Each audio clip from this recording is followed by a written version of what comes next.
small mistakes in Marshall's cover-up would bring him face to face with local police and the FBI. Watching detectives unknowingly walk past his murder scene and slowly discovering the monster he truly is. Any idea where she may be? Brother, I'm gonna keep it a buck with you. I don't know.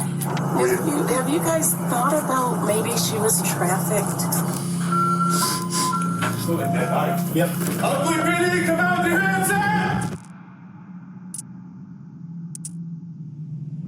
It's approximately 6:30 p.m. in Antioch, California, when 24-year-old Alexis Gabe is seen at a Chevron gas station. While filling up her car, she receives a message from her boyfriend. "Are you still coming over?" She replies, "I can only come by for a bit." After paying, Alexis gets back on the road, and by 6:37 p.m., she's seen arriving at her boyfriend's house. He doesn't know it yet, but she's there to break up with him. A decision that will carry far greater consequences than she expects.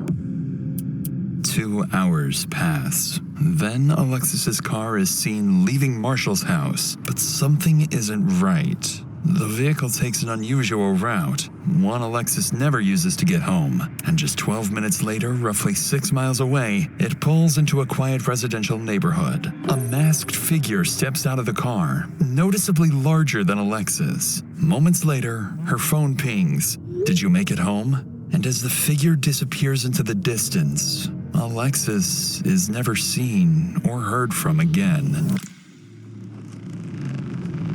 Sheriff's Department. File a missing person report. Is this a family member or friend? Family member.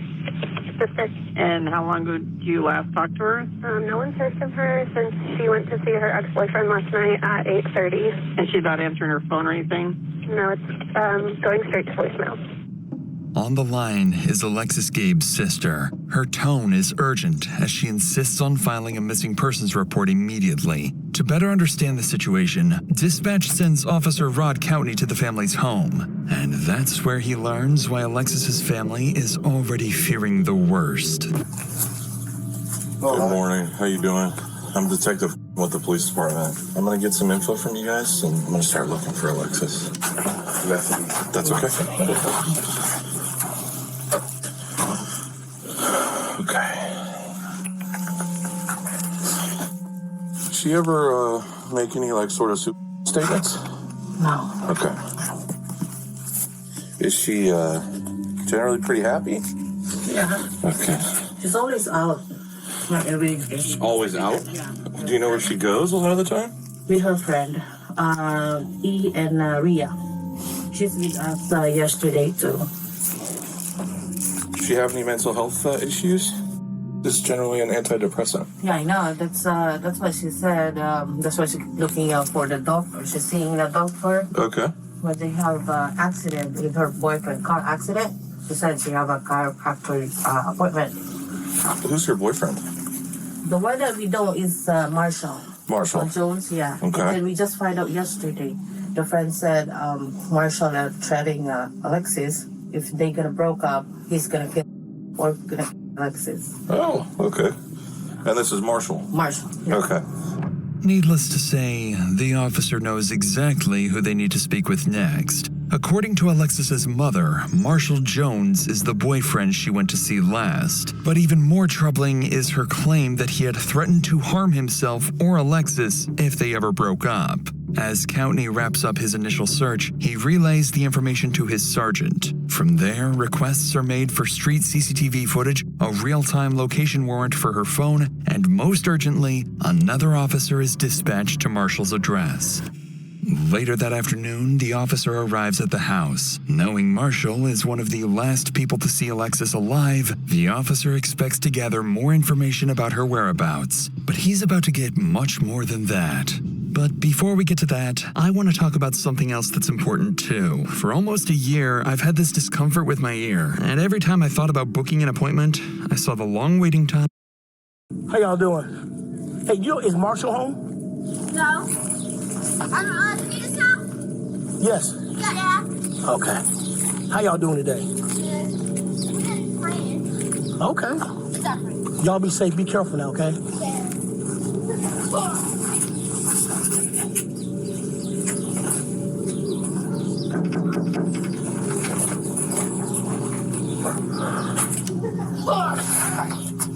That's fine. Hey, I hear you know Alexis. Yeah, I was gonna say, yeah. So, Gabe. I'm sorry, Gabe. Yeah, no, her mom told me that she didn't come home. So yeah, because I spoke to her brother and friends, and they're concerned. I'm concerned too. When was the last time you spoke to her or saw her? You know what? I can. I'm the same way. Yeah. So show you my call log.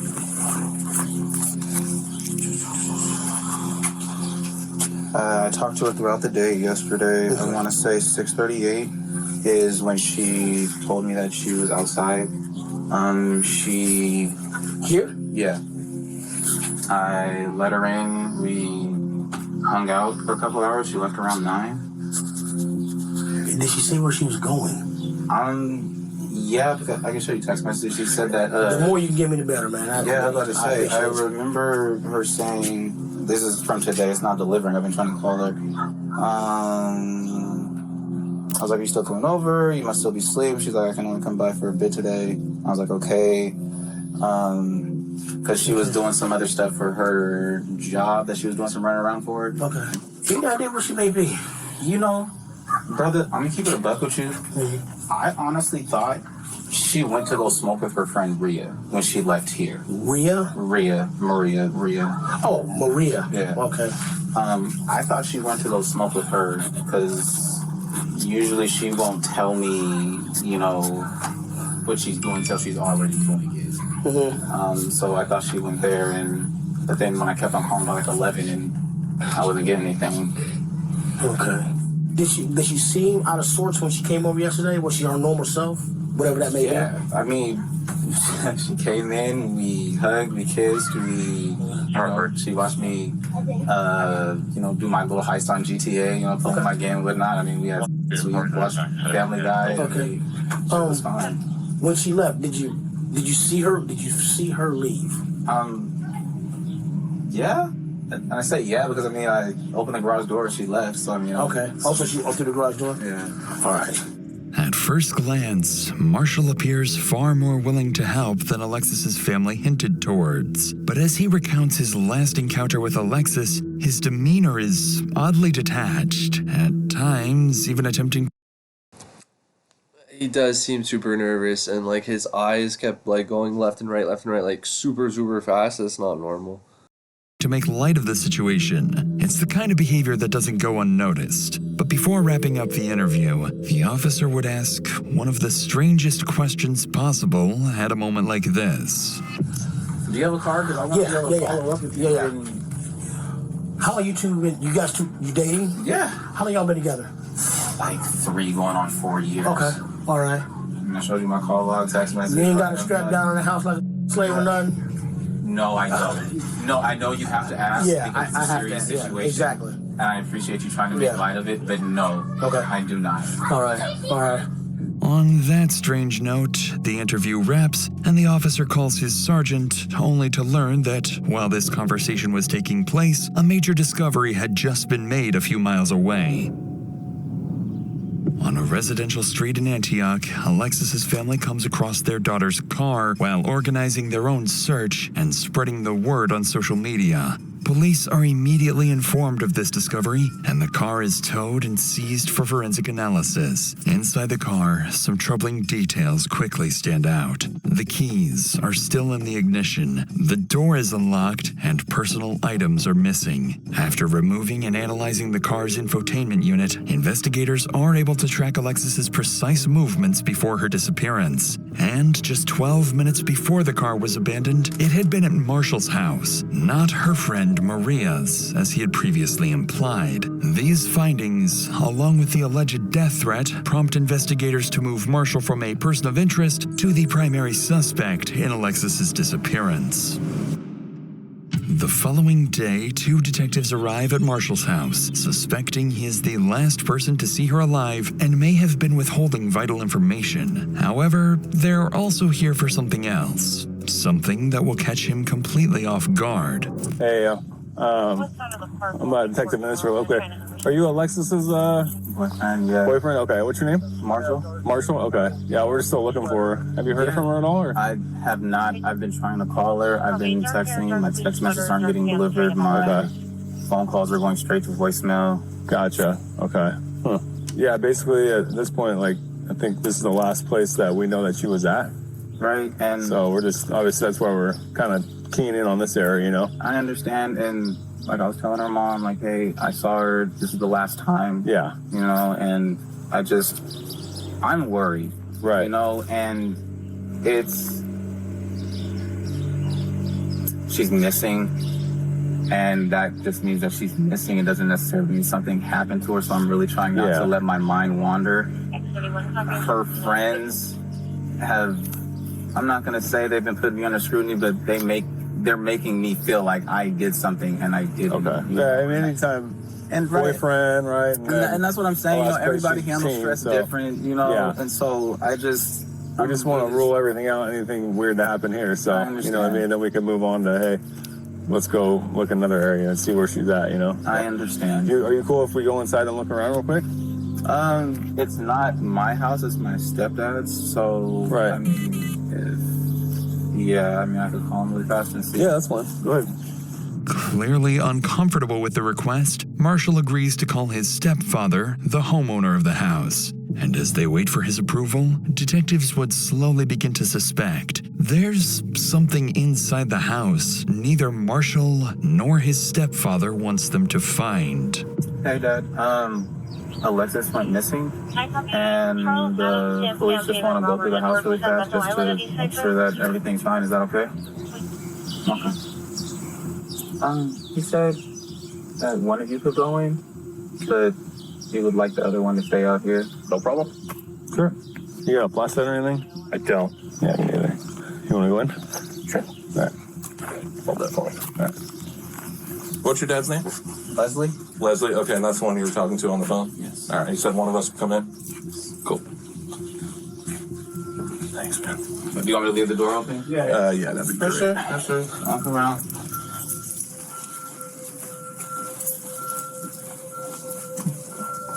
Anything of hers that's here? I mean, there might be some clothes that she left over. Okay. It's gonna be in my room. My room's a mess. That's fine.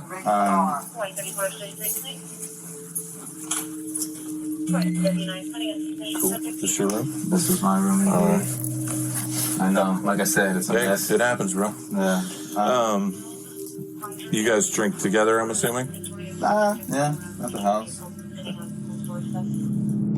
As the officer moves through the house, Marshall's room quickly stands out, left in complete disarray. And as he inspects the room further, little does he know, this very place holds subtle clues and will soon become a crime scene. Is there upstairs? There's just one story. Just one story. Thank you. Appreciate it. You're good. And then this is other people's rooms? Yeah.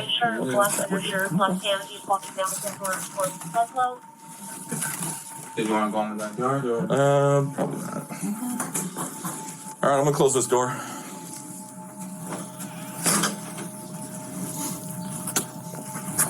Nothing out of the ordinary. His room is an absolute mess. He does. Focusing on the mess, the officer overlooks the attic, a place hiding a terrifying secret. And it's no accident. Marshall has been guiding him through certain areas, carefully steering him away from others. But despite the search turning up nothing, officers aren't done with him just yet. There's something else they want to ask. No contact from her? None whatsoever. Okay. Phone's been off. You tried to call her, I'm assuming? Indeed. Okay. Do you mind hanging up with him real quick so we can... I'm going to ask you something. Would you be willing to give us your cell phone for a forensic download? Oh, yeah. Okay. So I'm able to do all that stuff. What's the forensic download again? It just shows me all the information on your phone for a certain period of time. Oh, okay. It shows like, hey, was this phone here the whole time? Oh, yeah. For Stuff sure. like that? Okay, yeah, Okay. for sure. And then I would just have you sign like a consent form. Okay. And then you can bring it down, sign the consent form down at the PD. And then I'd take your passcode, and then I would do it that way. Okay. They want to do a forensic download just to make sure that, you know, my phone is where I said it was, i.e. where I said I was. Yeah, but she was still here when he got home? Interestingly, detectives not only gain access to Marshall's phone, but also learn that his stepfather was allegedly at the house at the same time Alexis was there. So they make a note to speak with the homeowner as soon as possible to see if his account aligns with Marshall's. Shortly afterwards, Marshall gets into his stepfather's car and follows the officers to the station. As he drives, officers ahead notice something strange. He appears anxious, swerving slightly with something large in the back of his car obstructing his view. In reality, Marshall isn't just nervous. He's just realized he's driving straight to the police station with a car full of incriminating evidence. About 10 minutes later, Marshall arrives at the station, trying to steady himself, quietly questioning why he brought this car in the first place. And the second he steps out, he realizes the officers are onto him. You know what you all have? Yeah, blankets and whatnot.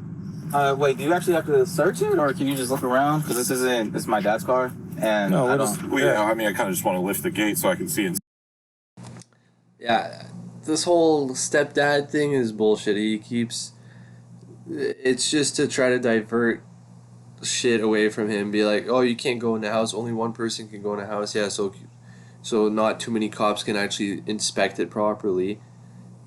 Like, I bet he didn't even actually speak to his stepfather on the phone. He just, like, fake called it. Because the way he, like, stopped the conversation, he didn't say bye or anything. He's just like, oh, my dad said this. And it's like, I don't even think he spoke to him. Side, you know? That's cool. Again, it's not my car. It's my dad's, and you have my phone, so I'll open the gate for you, though, so that way you can look inside. That'd be great.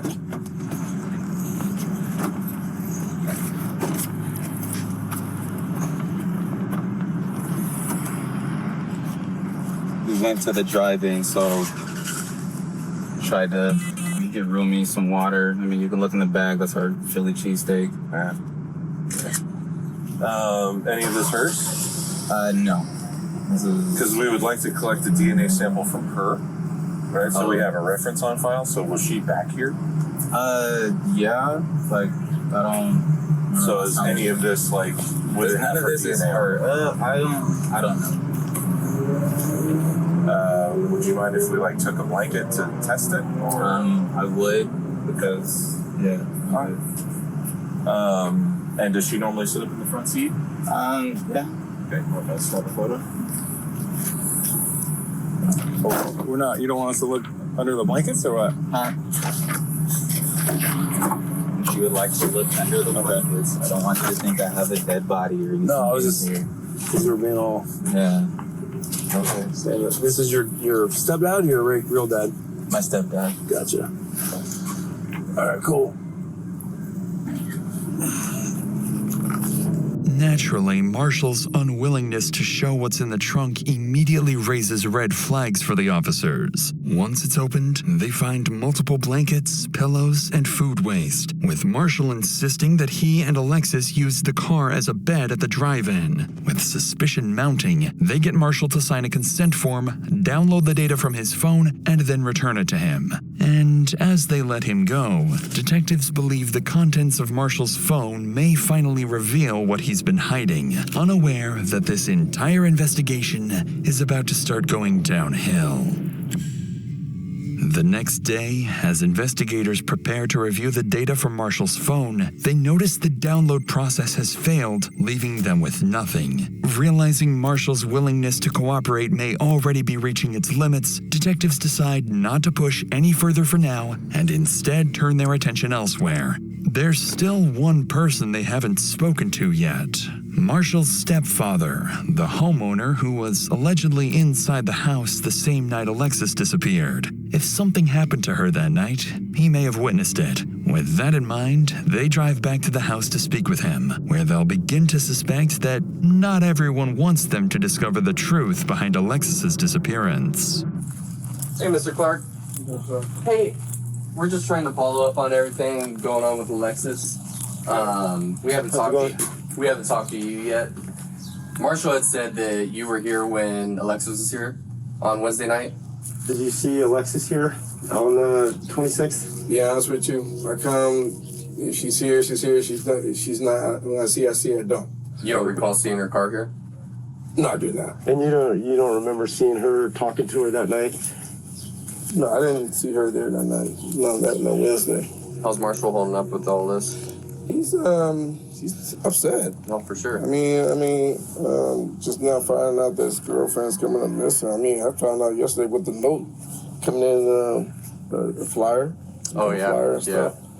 Saying that she's missing. I'm like, what the hell is going on? What was she like as just an everyday person? Like, she's good? Sweet. Yeah? I mean, she's just a good young lady. She never brought drama to your house or anything like that, or... What couples? I mean, aside from couple drama. Yeah. I mean, they never argued in front of me. But, like, she never brought any outside BS to your house or anything like that? No. Is Marshall around? I know one of the detectives was trying to reach him and he hadn't returned his phone call. Marshall's not here. Last thing he said he's going to go talk to his mom. Me and his mom don't really, conversate like that.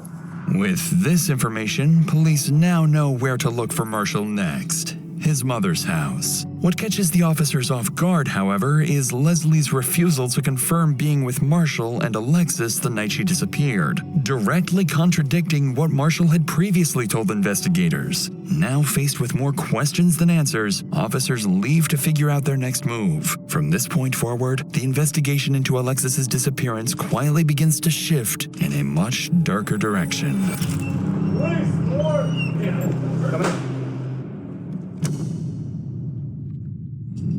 During the next several days, police visit Marshall's mother, Alicia Clark, looking for her son. But suspiciously, she claims she hasn't seen him since the night his girlfriend Alexis vanished. By now, investigators begin to consider a troubling possibility. Marshall may be on the run, and his family may even be covering for him. But their biggest piece of evidence is still to come. Just as the investigation seems to stall, CCTV footage is recovered from the route Alicia's car took the night she vanished.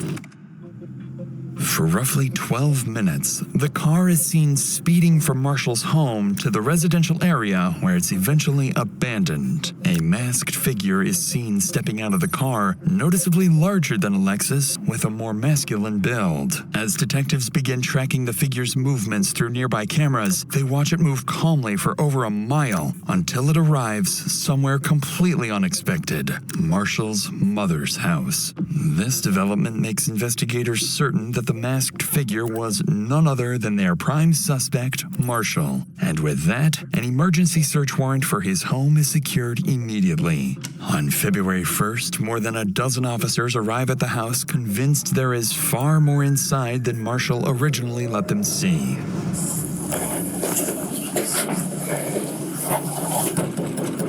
Oakley PD search warrant, open up! Never mind. Press the door with your foot. Yeah, hold it to down and press the cord.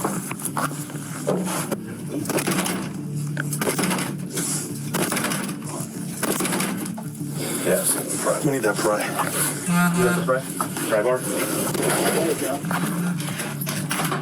Oakley PD! Come out with your hands up! Hands up! Check the left, check the left. I got a door on the right. Check that door. Left's clear. Oakley PD, come out with your hands up! Search warrant!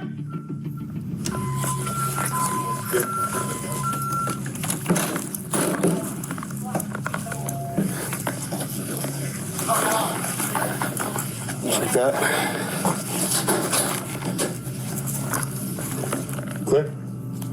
As officers move through the house, neither Marshall nor his stepfather are anywhere to be found. But then, as they prepare to enter the garage, it doesn't take long for a vile discovery to emerge. Smell it? Smell like dead body. Yep. In the laundry room. Okay. Parker? Yeah. I just want a couple of them. Right here, yeah? Yeah, right in here. I got a big lift. Yep. Where's that backyard? All this? Yep.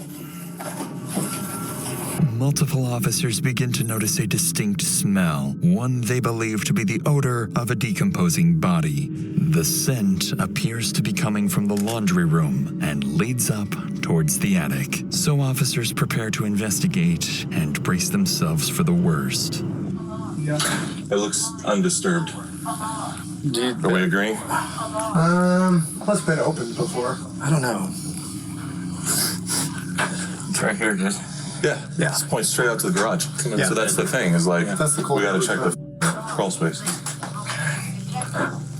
Anybody check inside that SUV or take a peek inside? I didn't see anything that's locked. Okay. Scott, I'm gonna have this door closed for a second.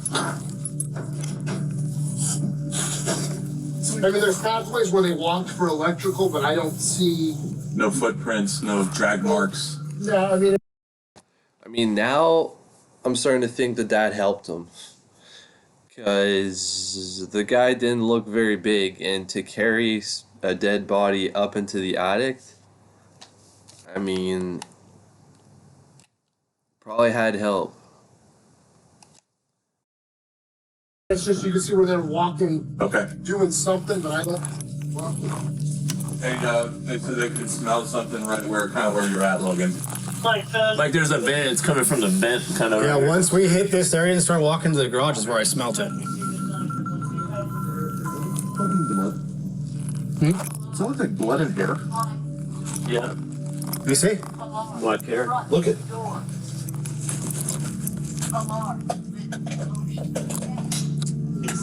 Paint? Could be blood, could be Like brown paint, and then can also be blood. All right, let's This flops. En route to West County from Let's clear ambulance out. 1. After following the scent, officers come up empty-handed, but they do uncover what appears to be dried blood.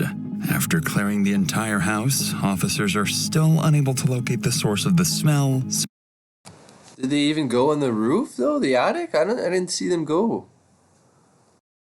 So a canine unit is called in. If human remains are hidden somewhere on the property, this dog may be their best bet on finding them. I don't know if I got a big whiff right in the laundry room. It smelled like just dead body. All right, let's see what we get. No worries.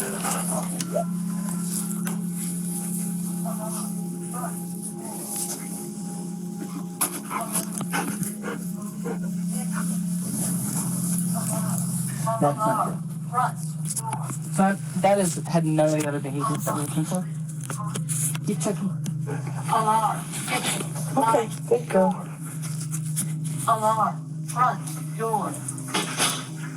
And then that's the attached garage.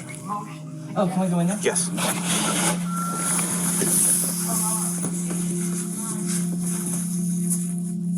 How's that? Good girl.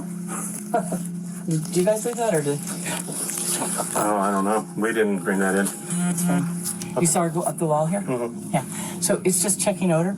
As I said, you've worked with cannons, so we didn't get final. And that was the kind of thing where it's like, I have some weird odor, Yeah. but it's not all of her behaviors, which was more what we had there. And of course, you and I both know there could be, you could have vacuumed up a tissue that had a bloody nose. Yeah. And that could be. Okay, good girl. Want your toy? It's not saying to get your toy. All right, that's all we got. Somewhat surprisingly, the handler isn't fully convinced the dog has detected human remains. However, several indications suggest it has picked up on something suspicious, as it repeatedly returns to Marshall's room, sits in one spot while staring at its handler, and most alarmingly, begins clawing at the wall, a sign the odor may be coming from the attic. But even after multiple additional searches, and with more canine units brought in, officers are left with troubling yet inconclusive results. Small traces of blood, the presence of bleach and other cleaning supplies, and a missing shower curtain. Following these discoveries, officers secure the scene and begin working to obtain real-time location data for Marshall's phone, now fully suspecting they have a homicide on their hands. Over the next several weeks, officers are seemingly no closer to finding Marshall. Neither his mother nor his stepfather appear willing to cooperate any further. But every time the investigation seems like it's losing momentum, Alexis Gabe's family keeps pushing forward, pressuring police to find their daughter and bring her justice. That pressure soon begins to pay off when investigators finally obtain a real-time location warrant for Marshall's phone and discover he's moved to Vacaville, California, roughly an hour and a half from his home. After a quick check, they find out exactly where that location leads: his sister's house. So officers quickly head to her address, hoping to find Marshall there. What's your name? Ariana. Ariana. I'm James. Nice to meet you. Nice to meet you. Obviously, you know why we're here, right? I do. When he got here, he was off. While he was here, that's when I saw the first flyer for Alexis. And that's when I started putting the pieces together, what could be. I said, get your tomorrow, you gotta be gone. I want nothing to do with this. And his gun was underneath. I lost my What was their relationship like between Alexis and Marshall? So it got toxic over the last year and a half. He was a lot more torn up about them breaking up than about her being missing. I will say that, irrefutably.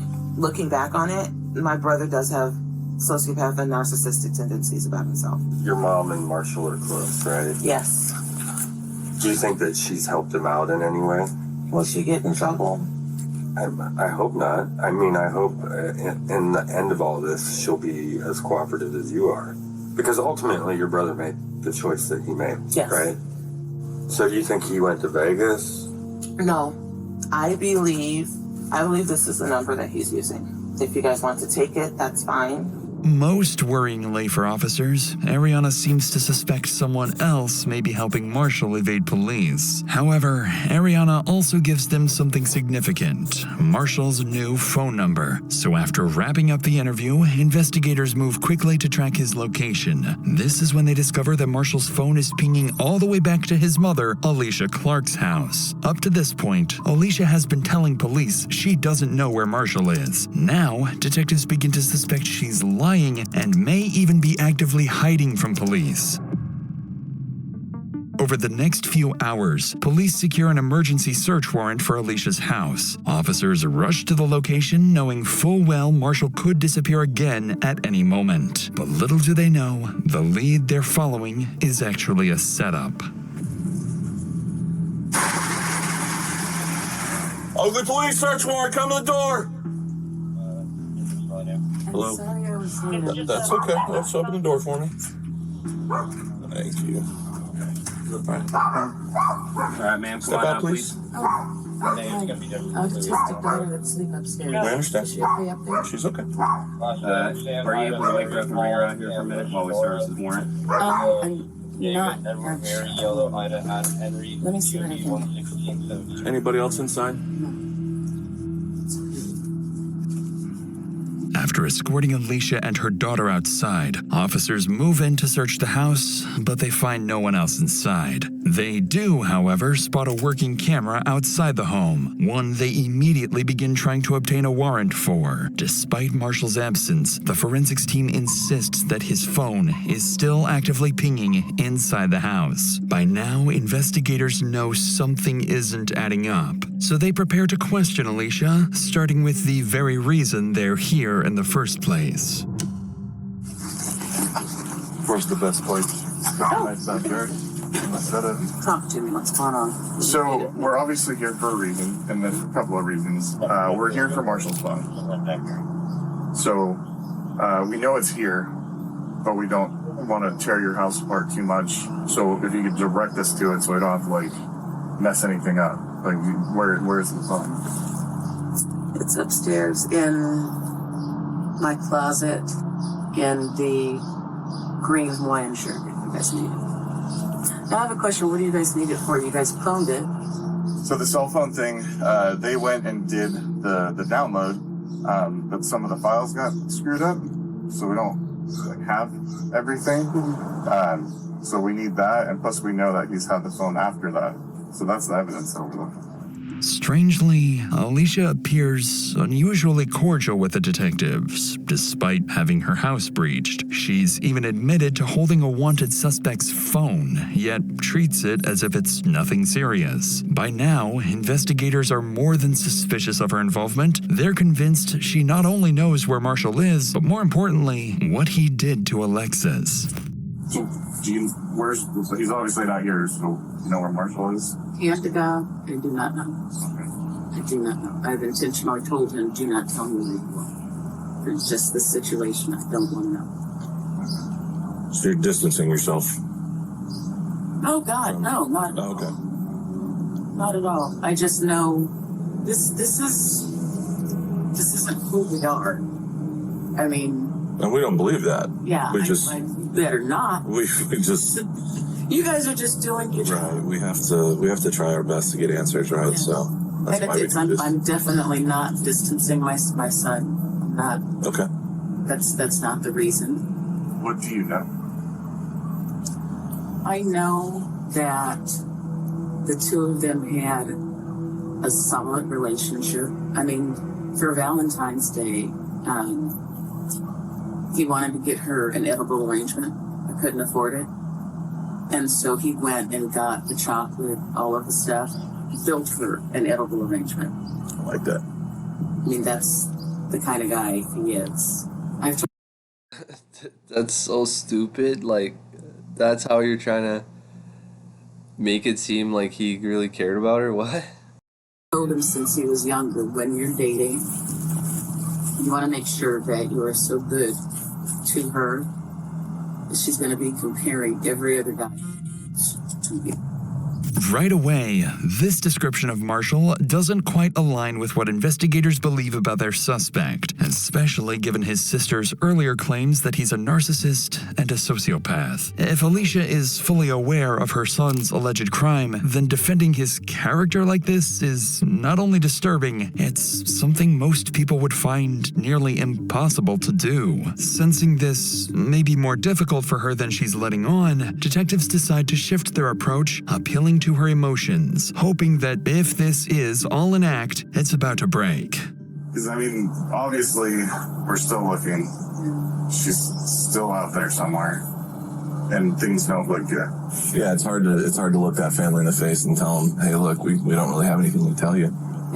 Have you guys thought about maybe she was human? Have you guys found that info? I've heard that some people posting stuff on the internet and stuff, but a lot of people they don't have a good grasp on how human works. Right. You can't just snatch up a 24-year-old, 170-pound female. I mean, I'm just going to be straight up with you. Do you think Marshall had anything to do with this? God, no. No. Even if there's evidence that would suggest that he has something to do with it? You guys would have to prove it beyond a reason. Obviously. I don't want to leave you thinking that, for the lack of a better term, just... I know. Oh, God, no. No, not at all. There's a reason. I mean, I can only leave you with that. But I can't Well, that's even saying too much. You tell me anything. I don't want you to, to just, like I just said, I mean, we've been, both agencies here and the DA's office, we've all been working on this for 3 months now. We've looked every which way. Despite the detective's best efforts, Alicia doesn't appear to budge. And the worst part is that her dismissive attitude seems to work. Although officers inside manage to locate Marshall's phone, they find it's been wiped completely clean. And with nothing concrete tying Alicia to the disappearance, investigators are once again forced to leave empty-handed. With no body, no confession, and no idea where Marshall may have gone, Alexis's case slowly starts going cold.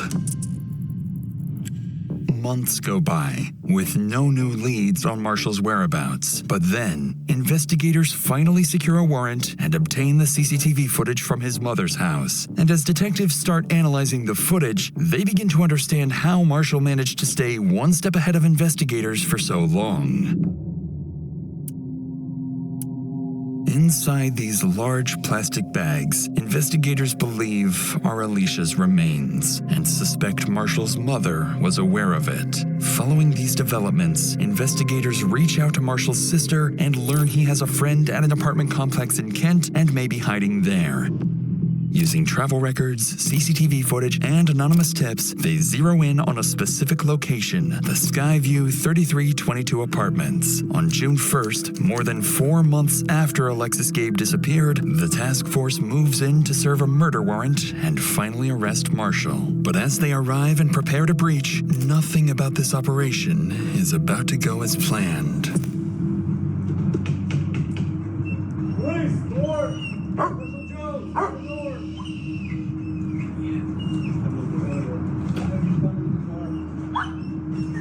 I got that window lit.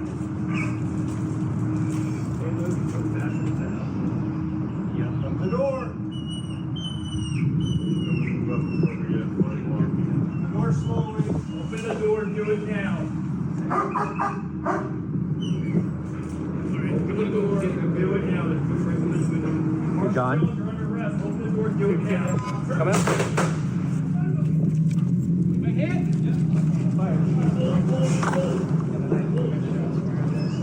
Yeah, came to the door with a knife. After emerging with a kitchen knife, Marshall is shot multiple times by 3 officers. Despite immediate medical aid, he is pronounced dead at the scene. The following day, Paul Beard, chief of the Oakley Police Department, holds a press conference, announcing that Alexis Gabe's case is now officially being treated as a homicide, and that Marshall Curtis Jones had been charged with her murder before being shot and killed. But any real sense of closure for Alexis's family would not come until much, much later. On November 3rd, while metal detecting near Jackson Road in Plymouth, a local resident discovers what he believes to be human remains and immediately calls 911. When officers arrive, they're left speechless. Scattered across the mountains are the remains of a young woman. A forensic odontologist is brought in and, using dental records, confirms the remains are those of Alexis Gabe. In the aftermath, her family expresses a mix of devastation and relief. They continue pushing for charges against Marshall's mother and hold memorials in Alexis's honor. To this day, Alexis's family continues demanding justice and launching a petition criticizing the Contra Costa County District Attorney's Office for its handling of the case and calling for stronger accountability for victims' families. But despite these efforts, Marshall's mother is only temporarily detained. Without sufficient evidence, she is never charged as an accomplice. And the same is true for the rest of Marshall's relatives, something that continues to infuriate Alexis's family to this day. As of now, there is still no definitive motive for Alexis's murder, only that their relationship was deeply toxic. And perhaps, when Alexis finally decided to break up with him, Marshall made a final, irreversible decision. If he couldn't have her, then no one could. That's crazy, man. I find the police did actually a good job. But yeah, I don't know. Crazy, man. Like, just over a breakup, you're gonna throw your life away and kill someone. And then you attack cops with a knife? Like, what? Anyways.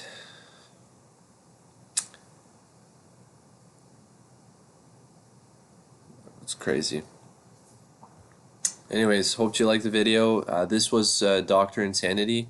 It's really good. All the videos are really good. So yeah, hope you liked it. Please like, subscribe, and leave a comment, and I'll see you in the next one. Peace out.